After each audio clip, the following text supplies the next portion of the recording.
સુરતના પાલ વિસ્તારમાં સંતોષ નામક વ્યક્તિ દ્વારા અગ્નિ સ્નાનનો અપરાધ કરવામાં આવ્યો હતો। સંતોષે પોતાના શરીર પર પેટ્રોલ નાખીને સળગીને આપઘાતનો પ્રયાસ કર્યો છે। ત્યારબાદ સારવાર અર્થે સિવિલ હોસ્પિટલ ખસેડાયો છે અને ટૂંકી સારવાર બાદ સંતોષનું મોત નીપજ્યું હોવાનું સામે આવ્યું। સંતોષના પરિવારજનો સિવિલ હોસ્પિટલ ખાતે આવ્યા હતા। અહીં બંને પક્ષના નિવેદન નોંધી પોલીસે કાર્યવાહી હાથ ધરી। પ્રાથમિક તપાસમાં ઘરકંકાશથી કંટાળીને આપઘાત કર્યો હોવાની આશંકા ઊભી થઈ છે।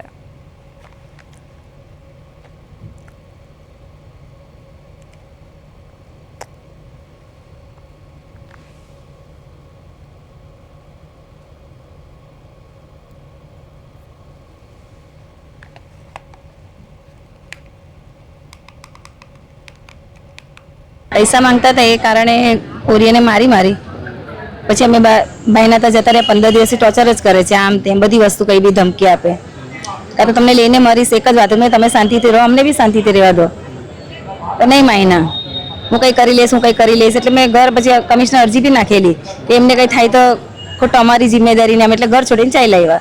તો મારા ભાઈને બહારને આવીને જ આવી રીતે કોઈ મોકો જ નહીં આપ્યો ને આગળી ખોલતા કે તમને લઈને જ મરીશ એમ। તો નીચેની આગળી હતી ને એટલે બધા બચ્યા નહીં તો પૂરું તો સીસીટીવી કેમેરામાં છે, પોલીસ સ્ટેશન પાલ પોલીસ સ્ટેશન પર છે। અને એ લોકો 3 વાગે એ લોકોની કઈ મગજમારી ચાલતી હતી, પણ એ લોકો એમ કહે છે કે પૈસા બાબતે ચાલતી હતી મગજમારી કે પૈસા માંગ્યા તો તમે નહીં આપો તો પછી પોલીસ કમ્પ્લેન શું કામ કરવી જોઈએ।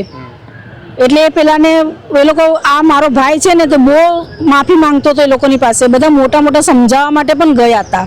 એને 15 દિવસની મોહલત માંગી કે 15 દિવસ માટે તમે મને માફ કરી દો, પછી તમે 15 દિવસ પછી હું કશું કરું ને તમને લોકોને તો તમે મને અલગ કરી દેજો। એટલે આ લોકો જુદા રહેવા ચાલ્યા ગયેલા હતા એના ભાઈના ઘરે, અને પેલો એ લોકોના વર બૈરીના ઝઘડા થયા ને એટલે એની બૈરી લોકો એમ કહે છે કે પૈસા માંગે છે, અને પેલો કહે કે મને થોડીક જરૂર હતી એટલે મેં માંગ્યા, પણ હું પાછો આપી દેવાનું બી કીધું હતું કે અઠવાડિયા પછી તમને પાછા આપી દેવા।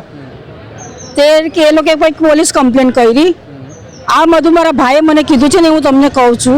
એટલે પછી એને છે ને તે આ એમ કર્યું કે ભાઈ એને કીધું, બધા મોટાએ બી સમજાવ્યું, પોતાના જણેલા છોકરા પાસે માણસે માફી માંગી કે મને તમે 15 દિવસ માટે માફ કરી દો, પછી તમે મને ના પાડશો ને તો હું નીકળી જવા। કારણ કે ઘર છે ને તે કોઈ એકલો નથી રહ્યો, એટલે ઘર એને ખાવા દોડતું હતું, એટલે માફી માંગતો હતો કે તમે આવતા રહો રહેવા, હું કંઈ કરીશ નહીં ને મગજમારી બી નહીં કરા, તમારી પાસે પૈસા બી હવે પછી નહીં માંગીશ। આટલા સુધીની માફી માંગી તો એ લોકો માફ નહીં કર્યું ને એટલે એને આ પગલું ભર્યું।